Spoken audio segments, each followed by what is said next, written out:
जदि तुमे कौनसी अर्थनीतिज्ञ को प्रश्न पचारिबो अमेरिका धनी हबार कारण कौन एवं भारत एते धनी न हबार कारण कौन तेबे उत्तर किछि एमिति आसीबो अमेरिका धनी हबार कारण होउछि पुंजीवाद एवं भारत एते धनी न हबार कारण होउछि मिश्र अर्थनैतिक व्यवस्था एवं सरकार मानकर समाजवादी नीति सबु एवं ए उत्तरटी बहुत गुडे उत्तर मध्यरु गोटे। ए भिडियो रे आमे कैपिटलिज्म बा पुंजीवाद विषय रे जानिबा, पुंजीवाद रो इतिहास विषय जानिबा, पुंजीवाद रे थिबा सुविधा और असुविधा विषय जानिबा एवं जानिबा पुंजीवाद विषय रे थिबा भ्रांत धारणा सबु। तेबे आ डेरी न करी चलंतु आरंभ करिबा। पुंजीवाद बा कैपिटलिज्म होउछि एक अर्थनैतिक व्यवस्था जेउथरे संपत्ति, व्यवसाय एवं शिल्प घर व्यक्तिक मालिकाना अटे एवं राज्य बा देशर किछि विशेष हस्तांतर न थाए। मोटामोटी भाव कहले सबु जिनस प्राइवेट। पुंजीवाद प्रकृत में बहुत पुरातन कालरू चली आसुची, माने जेबेठारु व्यापार हेउची सेबेठारु। तुलना करिया पई आमे पुंजीवाद को माध्याकर्षण सहित तुलना करि परिबा। हाँ मु जानिची ए तुलना ठीक नुहे किंतु तमे बुझी परिबा।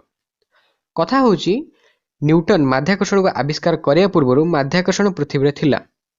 सेमिति पुंजीवाद रा संज्ञा तयारी हेबा पूर्वरु पुंजीवाद समाज रे थिला। पूर्व कालरू राजा माने व्यापार को निज राज्य रे बा देश रे वृद्धि करिया पई भित्तिभूमि व्यवस्था आईन इत्यादि तयारी करथिले एवं व्यापार गोटे घर व्यक्तिंकर मालिकानार अंश थिला। भारत जेतेबेले पृथ्वी अर्थनीतिर गोटे बड़ अंश को प्रतिनिधित्व करथिला माने 16 शताब्दी पूर्वरु, सेतेबेले भारत और आरब व्यापारी माने तांको व्यापार अभ्यास गुड़िक पई पुंजीवाद धारणा को लोकप्रिय कराइथिले। माने उत्पादन, रक्षणाबेक्षण, परिवहन, व्यवसाय सबु व्यक्तिगत मालिकाना थिला।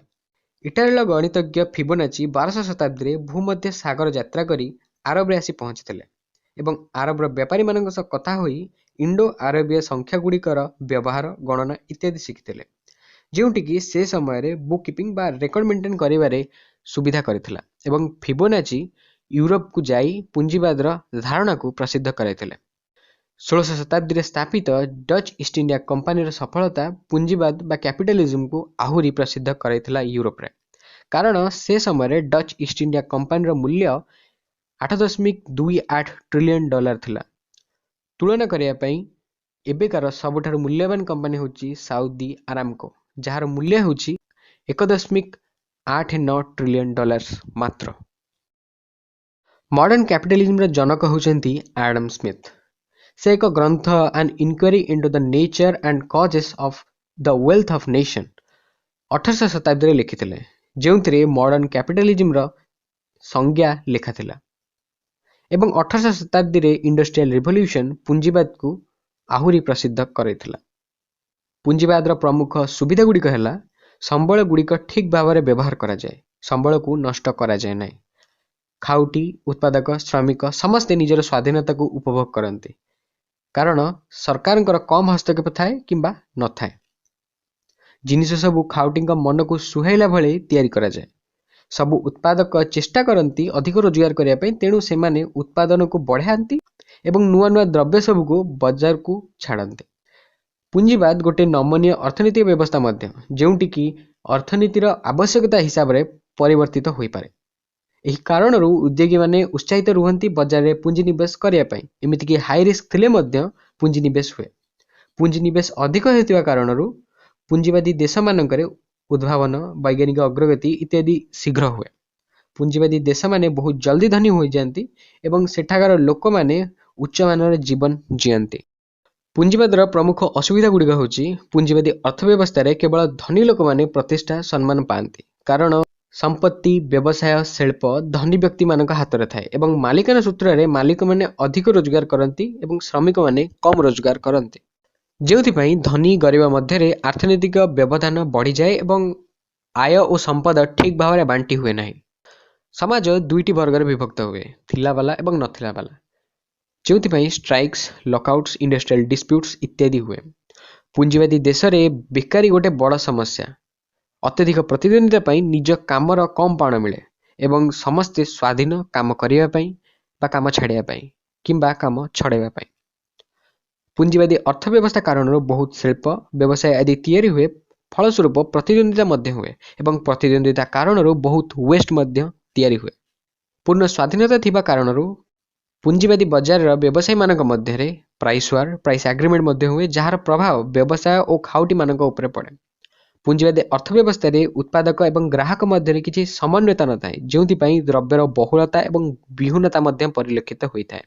ପୁଞ୍ଜିବାଦରେ ଏକଚାଟିଆ ବ୍ୟବସାୟର ମଧ୍ୟ ଡର ରହିଛି। ଯଦି ଗୋଟେ ବସ୍ତୁର କେବଳ ଜଣେ ଉତ୍ପାଦକ ରହିବ, ତେବେ ସେ ନିଜ ହିସାବରେ ଦ୍ରବ୍ୟର ମୂଲ୍ୟ ନିର୍ଦ୍ଧାରଣ କରିପାରିବ, ଯେଉଁଥିପାଇଁ ଖାଉଟି ମଧ୍ୟ ଶୋଷଣର ଶିକାର ହୋଇପାରେ ଏବଂ ସେ ବ୍ୟବସାୟ ବିପକ୍ଷରେ ଅନ୍ୟ କୌଣସି ବ୍ୟବସାୟ ନଥିବ ସନ୍ତୁଳନ ରକ୍ଷା କରିବା ପାଇଁ।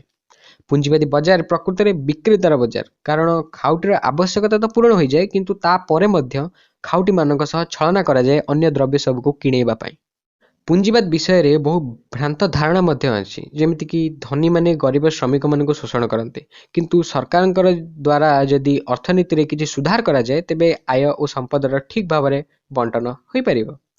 ଧାରଣା ଅଛି ଉଦ୍ଭାବନ ଏବଂ ବୈଜ୍ଞାନିକ ଅଗ୍ରଗତି ଶୀଘ୍ର ହେବ, କିନ୍ତୁ ତାହା ସମ୍ପୂର୍ଣ୍ଣ ଭାବରେ ଠିକ୍ ନୁହେଁ, କାରଣ ଶିଳ୍ପର ମାଲିକମାନେ ନିଜର ଉତ୍ପାଦନକୁ ବଢ଼ାଇବା ପାଇଁ ଉଦ୍ଭାବନ ଏବଂ ବୈଜ୍ଞାନିକ ଅଗ୍ରଗତି କରନ୍ତି।